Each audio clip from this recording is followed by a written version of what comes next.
They say time heals everything. But what if time only stretches the agony of holding on to someone who's already gone? Emotional detachment isn't about forgetting. It's about remembering who you are without that person's shadow over your identity. And that's where true power begins. A power most people never access because they're too afraid to walk through the silence. Machiavelli wouldn't tell you to cry it out. He'd tell you to rise up strategically, reclaim your internal empire, and understand that affection without respect is emotional slavery. Detaching isn't weakness. It's the ultimate form of self-respect. It's the line between being reactive and becoming sovereign over your emotional realm. And no, this isn't another move-on advice video. This is a roadmap for people who are done being puppets to their past. We're talking about cutting spiritual cords with precision, not with rage. You'll walk away not just lighter, but stronger, sharper, and untouchable. The kind of transformation that leaves people wondering how you became so distant, yet so powerful. But I need to warn you, detachment hurts before it heals. That's the price of power. It demands clarity, control, and courage. It asks you to stop romanticizing pain and start romanticizing dominion over yourself. Emotional dependence dies the moment you choose discomfort over dysfunction, and that moment is now. Each of the next steps will give you not just reflection, but action. What to change, what to observe, what to cut, and most importantly, what to become. Because your healing isn't about letting go in the soft sense, it's about ascending with strategy, dignity, and inner authority. And while the world tells you to follow your heart, Machiavelli would whisper, train your heart to follow your command. Emotional detachment isn't cold, it's calculated. It's not bitterness, it's rebirth. And if you're still reading, it's because a part of you is ready to become someone they'll never have access to again. This isn't about revenge, it's about reinvention. Let your silence be louder than any goodbye you never received. Let your growth be the message no one can ignore. You're not here to survive heartbreak. You're here to lead yourself out of it with strategy, wisdom, and unstoppable presence. But before you become untouchable, you need to understand the first truth. It's not about them. It never was. It all begins with you and the trap you didn't know you were in. The emotional trap isn't loud. It's quiet, seductive, and disguised as love. It convinces you that staying connected to someone who's no longer present is an act of loyalty. But in reality, you're negotiating with a ghost, and the price is your own identity. This trap thrives on memory, false hope, and emotional inertia. And if you don't see it, you'll call it love when it's really submission. Machiavelli wouldn't waste energy on who left. He'd focus on who's still bleeding. That's you, the one holding on while pretending to move on. You can't lead your life forward if you're emotionally handcuffed to someone who's already walking away.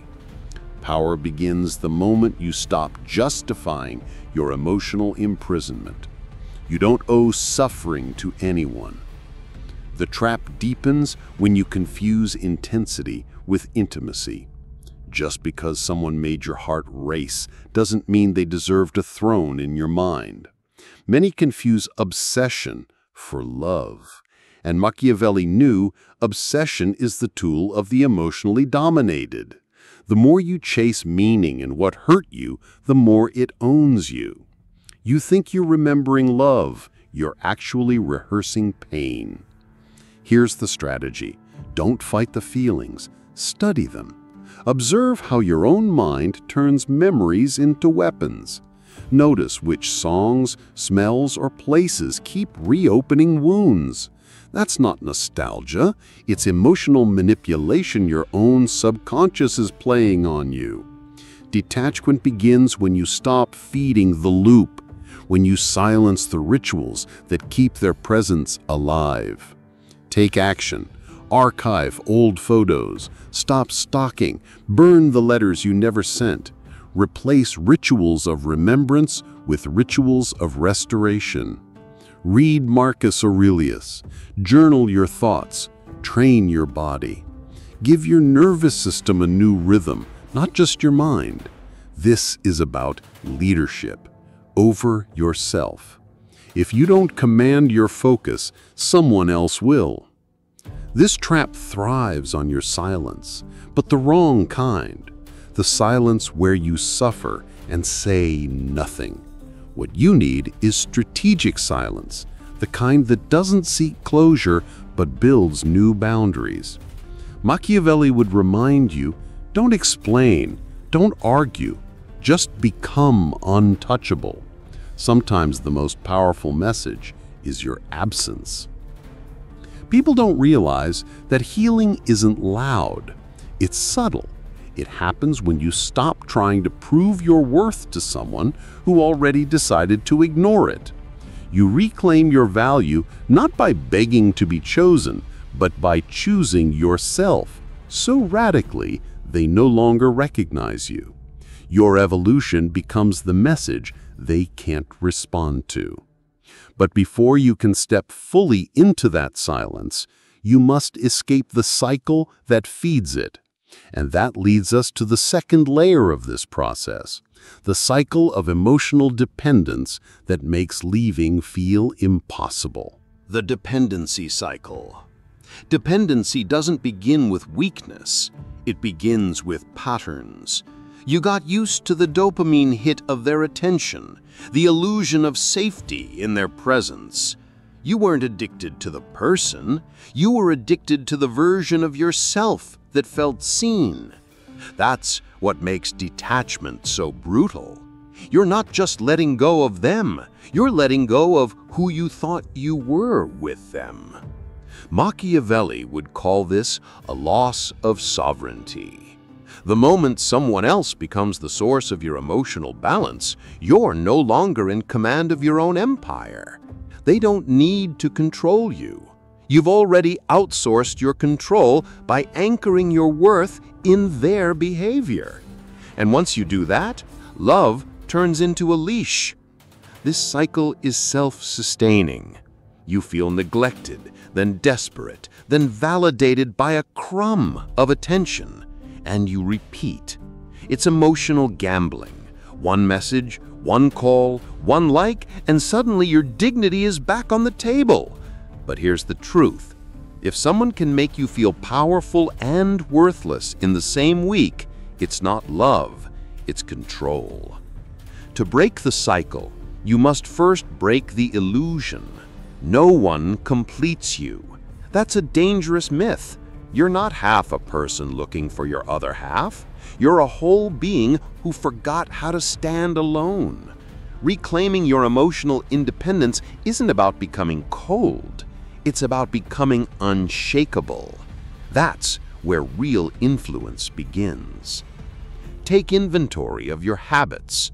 Do you wait for their texts to feel calm? Do you replay conversations looking for clues? These aren't signs of love, they're signs of withdrawal. Replace them with rituals of self-leadership. Wake up early. Write down what you want, not what they think of you. Your vision must overpower your longing. This isn't a romantic story. It's a war for your focus. Machiavelli would advise you to defend your mind as if it were a fortress. The more emotional entry points you leave open, the more power you surrender. Love, when healthy, elevates, but when rooted in neediness, it diminishes, and no one respects what clings. You'll notice something strange when the cycle starts to break. Peace will feel unfamiliar. Silence will seem suspicious. That's because your nervous system was trained for chaos. Give it time. Let your body unlearn the anxiety of anticipation. Let stability become the new addiction. That's how you rewire not just your habits, but your identity. The role you played. It's easy to point the finger outward. They used me. They changed. They didn't care. But Machiavelli would challenge you with a sharper question. What part of you allowed it? The truth is, no manipulation can survive without participation. Somewhere, you tolerated what you should have terminated. You played a role, maybe not consciously, but repeatedly. You gave them the blueprint for how to treat you. Every time you stayed silent, accepted breadcrumbs, or apologized for your emotions, you trained them.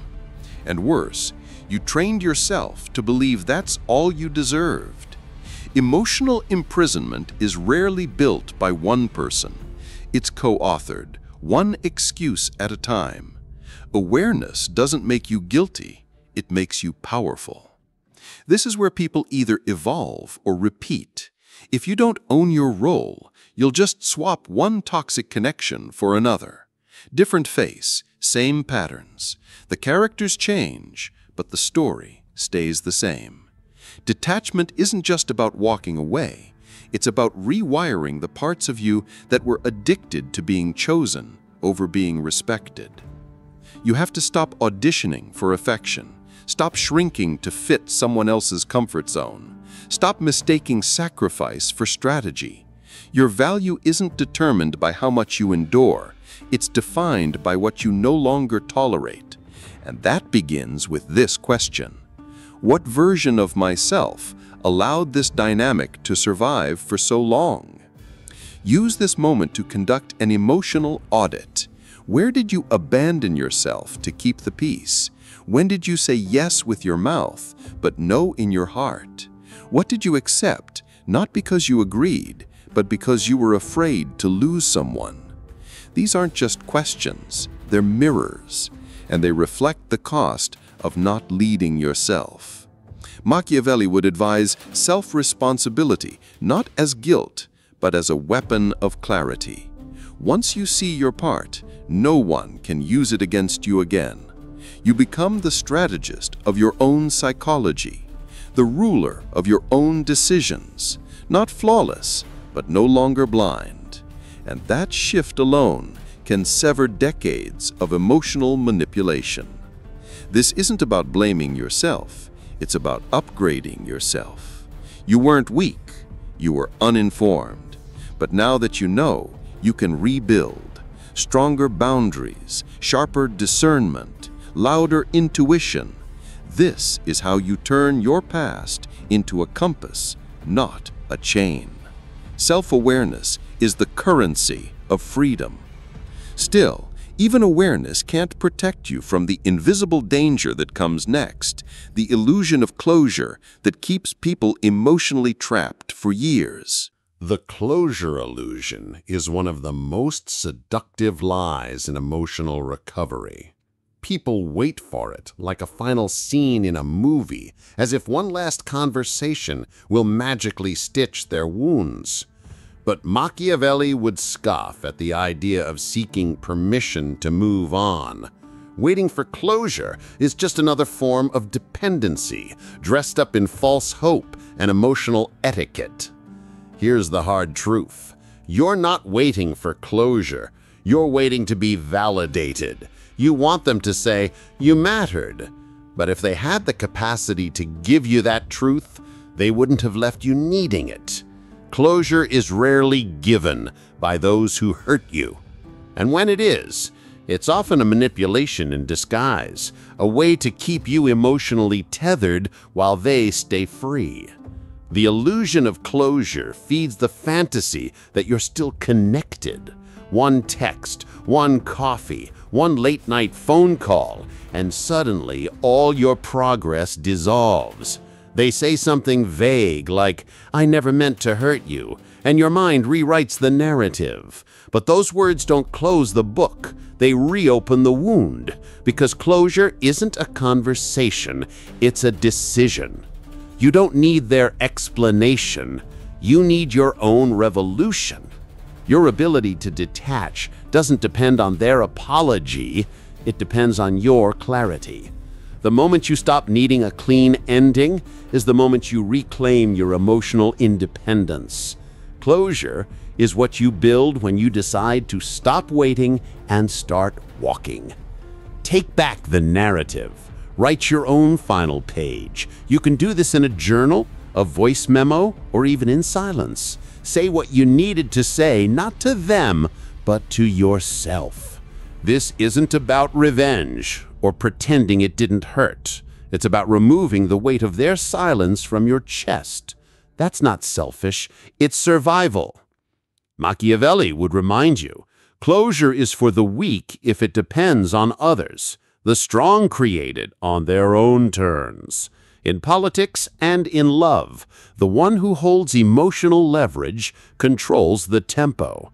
So stop dancing to their silence. Turn off the music. Walk off the stage. Let your peace be the period they never gave you. Closure isn't something you find, it's something you become. The day you stop replaying, rereading, rethinking is the day you start reprogramming your nervous system. You'll know you're healing, not when you stop thinking about them, but when thinking about them no longer hurts. That shift is the true ending. But beware, once you reach this point, another danger emerges. The seductive memory of the good times that tempts you to reconnect. The dangerous nostalgia. Nostalgia is a liar. It edits the past like a biased filmmaker, cutting out the pain and replaying only the laughter. One song, one photo, one old message, and suddenly you're not remembering them, you're romanticizing a version of them that never fully existed. Machiavelli would warn you, memory, when ungoverned, becomes a tool of emotional sabotage. You miss the highlight reel, not the whole movie. You remember the attention, not the inconsistency, the warmth, not the withdrawal. But nostalgia has one job, to make you doubt your decision to move forward. It will whisper, maybe it wasn't that bad. But you don't heal by returning to the fire that burned you. You heal by understanding why you stayed. This is how emotional traps reform. You revisit the past out of curiosity, then suddenly you're caught again, rationalizing the irrational. You say things like, "We had something special," while ignoring the sleepless nights and unanswered questions.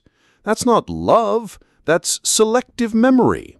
And selective memory is a powerful enemy of emotional strategy. Take action to disrupt this cycle. Keep a truth list, a private reminder of the real reasons you left or were left, not to dwell in bitterness, but to protect your clarity. When nostalgia hits, read that list. Anchor yourself in reality, not fantasy. Machiavelli wouldn't advise erasing emotion, but he'd advise disciplining it. Emotional leadership requires that you remember with accuracy, not longing. Think of nostalgia as a mirage in the desert, beautiful from afar, deadly if pursued. The moment you let your emotions overrule your reason, you surrender your authority. And the person who leads with emotion alone is always easier to control. You might be tempted to reach out, just to check in, just to be friendly. But often those messages are coded cries for connection. Ask yourself honestly, would reconnecting serve your growth or feed your wounds? If it's the latter, you're not healing, you're relapsing. And relapsing in silence is still relapsing. Machiavelli would say, don't trust what your emotions whisper in the dark. They're often echoes of needs you've outgrown. Instead, train your memory like a soldier. Let it report truth, not just comfort. That's how you protect your emotional territory from being invaded by fantasy. But nostalgia is just one form of self-deception. What comes next is far more dangerous. The way you recreate that same emotional pattern with someone new without even realizing it. Repeating the pattern. You think you've moved on because the face is new, the voice is different, the timing is fresh. But look deeper. The emotional script is the same. You're still chasing, still justifying, still shrinking. Machiavelli would say, if your inner code hasn't changed, you've only changed the costume, not the play. People don't repeat the past because they're weak. They repeat it because it's familiar. You learned to associate instability with excitement, withdrawal with love. So when someone gives you peace, you feel bored. That's not intuition. That's trauma disguised as preference. And unless you question it, it runs your relationships in autopilot. Look at your patterns, not your partners. Do you always fall for the emotionally unavailable? Do you thrive in highs and lows, but collapse in stillness? These aren't coincidences, they're behavioral echoes. Until you recognize them, you're not dating someone new, you're just reenacting an old wound in a new body. This is where self-mastery begins. Start asking strategic questions. What do I feel attracted to and why? What feels like love but ends in exhaustion? What behaviors make me chase approval instead of giving it to myself first? Machiavelli would tell you any pattern that controls you is a pattern you must outwit, or it will use you. Break the loop by doing the opposite. If you're drawn to chaos, date calm. If you're used to proving your worth, choose someone who sees it immediately. If silence triggers panic, practice sitting in it. Change your emotional diet. Yes, it will feel uncomfortable, but so does detox. That's how you know it's working. Don't just fall in love, study how you fall. Observe your responses, your fears, your justifications. This isn't being cynical, it's being sovereign. You cannot lead others emotionally until you've learned to lead yourself through your blind spots. And blind spots don't vanish with time, they vanish with interrogation. This isn't about blaming your past, it's about hacking your future. If you want different results, you need different blueprints. Create a checklist of non-negotiables based on respect, not just chemistry. Build systems in your relationships the same way you'd build them in business. Emotion without structure is vulnerability in disguise. Still, no system can protect you from the next enemy of detachment, the false belief that silence equals weakness. The power of strategic silence. Silence is misunderstood. People often see it as defeat, like if you don't respond, you've lost. But Machiavelli would disagree completely. In fact, strategic silence is one of the most powerful displays of self-control, influence, and dominance. You're not avoiding the battle, you're choosing when and where to fight. When someone disrespects you, silence isn't weakness, it's a mirror. It forces them to sit with their own actions without your emotional reaction as a distraction. It takes strength to not defend yourself. It takes clarity to not explain your worth. The louder you get, the less they hear. But when you go quiet, they start to listen. Strategic silence buys you time. It stops impulsive decisions. It keeps you from saying things you'll later regret. It creates tension, psychological weight that the other person must carry. And in power dynamics, the one who handles tension best wins. The moment you break that silence just to feel heard, you hand your power away. Sometimes, the person doesn't deserve your explanation. They deserve your absence. Your silence speaks volumes. It says, I don't need to argue because I know who I am. It says, your version of the story doesn't shape my reality. That's not emotional coldness, that's emotional leadership. And leadership is earned in restraint. This doesn't mean you ghost people or manipulate through silence. That's immaturity. Machiavellian silence is deliberate, calculated, and grounded in respect for yourself first. It's about conserving your energy for actions that serve your growth, not reactions that feed your insecurity. Don't confuse emotional expression with emotional exposure. You'll know you're mastering this art when someone provokes you and you no longer flinch, when someone withdraws and you don't chase, when the need to clear things up is replaced by the confidence to move forward without closure. That's not being distant, it's being unshakably centered. Use this in practice. Next time someone disrespects your boundaries, try this. Pause.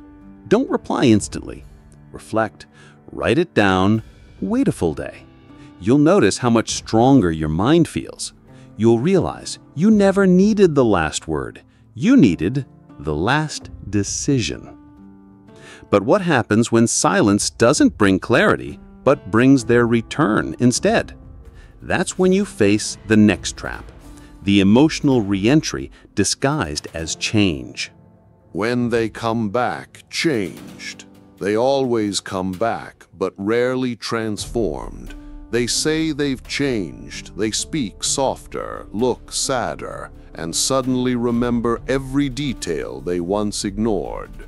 But Machiavelli would ask, what changed? Your value to them or their access to you? Return is not redemption. Regret is not reform. Many people return not out of growth, but out of loss. They don't miss you. They miss the role you played, the listener, the forgiver, the emotional safety net. Their absence felt empty, so they knock on the same door they once slammed. But the one who truly changes doesn't need to convince you. They become unrecognizable through consistent action.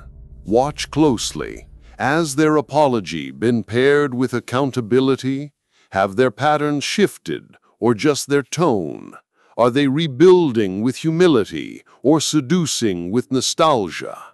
Machiavelli would tell you to observe longer than you listen. Words are diplomacy, strategy is patterns, and strategy reveals the truth beneath sentiment. If you let someone back in, make sure it's through a different entrance. Don't replay the same script, expecting a different ending. Set terms, slow the pace, make their access match their effort. It's not bitterness, it's emotional governance. You're not just guarding your heart, you're managing your empire. You can test their change without testing your sanity. Ask better questions. Watch how they respond to no. See if they respect silence. See if they take responsibility without prompting. Don't fall for emotional fireworks. Look for structural renovations. Anyone can say sorry. Few can rebuild the trust they destroyed. Machiavelli would advise, forgiveness is a tactic, not a reflex. It's not a door, it's a gate. And gates have locks, guards, and protocols. You're not hard to love. You've simply learned to love with intelligence. Reacceptance must be earned, not assumed. That's not cruel. That's how power preserves dignity. You owe it to your future not to repeat the mistakes of your past. If you re-enter a connection without a new blueprint, you're not giving them a second chance. You're giving yourself another wound.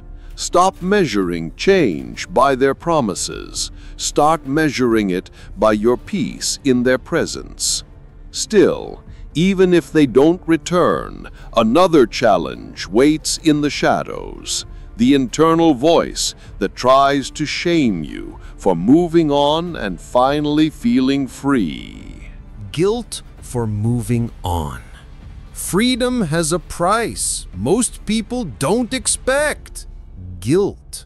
You walk away, rebuild, even smile again, and then it hits you.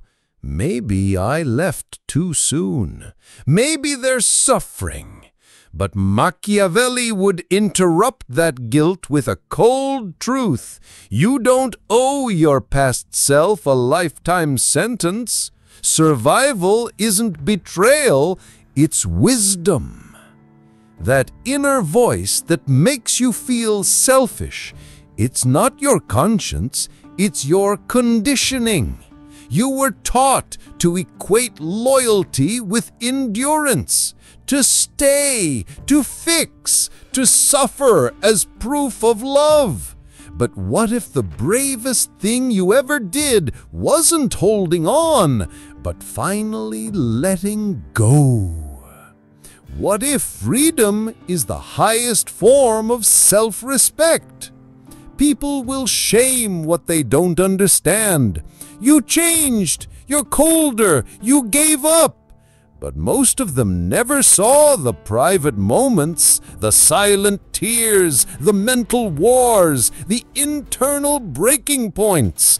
They judge your exit without ever surviving your entrance. Let them talk. You answer to your peace, not their perception. Guilt often comes from empathy. You care, you're human. But caring doesn't mean returning. It means honoring the lesson. It means holding space for their growth without sacrificing your own. You can wish someone well from afar. Distance doesn't mean absence of heart. It means presence of boundaries. Use the guilt as a signal, not a sentence. Ask yourself, am I guilty or just unfamiliar with self-worth? Do I miss them or the version of me I was around them? Most guilt is a ghost of your old self trying to haunt your new identity. Acknowledge it, don't obey it. Machiavelli would say, never negotiate with ghosts. Reframe the guilt. Turn it into gratitude. Be thankful you woke up. Be proud you escaped. Be inspired by your ability to choose clarity over chaos. You didn't fail the relationship, you fulfilled your role in it. The chapter ended, the lesson printed. Now it's time to apply what you learned. Give yourself permission to enjoy life again, to laugh, to feel peace without explanation, to meet new people without guilt's shadow. You're not erasing the past, you're just no longer living inside it. That's not cruel, that's courageous. And courage isn't the absence of fear, it's the refusal to bow to it. Still, there's one final test that often appears when you least expect it, the subtle desire to seek revenge through success. Revenge through success. Success is often dressed up as healing, but sometimes it's just revenge in disguise. You don't just want to grow, you want them to see it. You want to be so unbothered, so radiant, so above it all that they regret ever losing you. Machiavelli would pause you here and ask, is that true power or emotional dependency in a sharper outfit? When your progress becomes a performance, you're not healing, you're acting. You post the right photos, say the right things, smile a little wider, all to make sure they're watching. But if you're still haunted by their gaze, you haven't detached, you've rebranded your pain. That's not sovereignty, that's strategy turned sour. True self-mastery doesn't need an audience, it builds in silence. It matures in private. It doesn't broadcast every win, it savors it internally. Because real power isn't shown, it's felt. Machiavelli would tell you if your success depends on their reaction, they still hold the throne in your emotional kingdom. Ask yourself, if they never saw your glow up, would it still matter? Would you still chase that degree, start that business, build that body? Your answer reveals your motive. Let success be about elevation, not retaliation. There's no need to turn your life into a message. They already read the final chapter when you walked away. This doesn't mean you don't get to thrive. It means your thriving is rooted in freedom, not bitterness. Bitterness ages the spirit. Freedom ignites it. Build with joy, not just vengeance. Become unrecognizable, not to prove a point, but because you finally found your point. Let your next chapter be so powerful, it doesn't even mention their name. Not out of denial, but because they're no longer relevant to your plot. That's the ultimate revenge. Indifference wrapped in purpose. When you no longer need them to know you've won, you already have. Channel that energy inward. Use it to refine your craft, deepen your self-awareness, expand your influence. Focus not just on climbing, but on becoming someone who doesn't fear falling again. Success that emerges from pain is fragile, but success that rises from clarity, that's untouchable. And now that you've walked through every shadow, every silence, every test, it's time to step fully into your own light. Now that you've seen the game behind the emotions, the question is simple. Will you keep playing the old role or rewrite the script entirely? You've got the tools. You've seen the patterns. You've felt the weight of staying and the strength of walking away. So what are you going to do with that power? Because if nothing changes, nothing changes. Your freedom isn't found in closure. It's found in clarity. Your peace doesn't come from their apology. It comes from your discipline.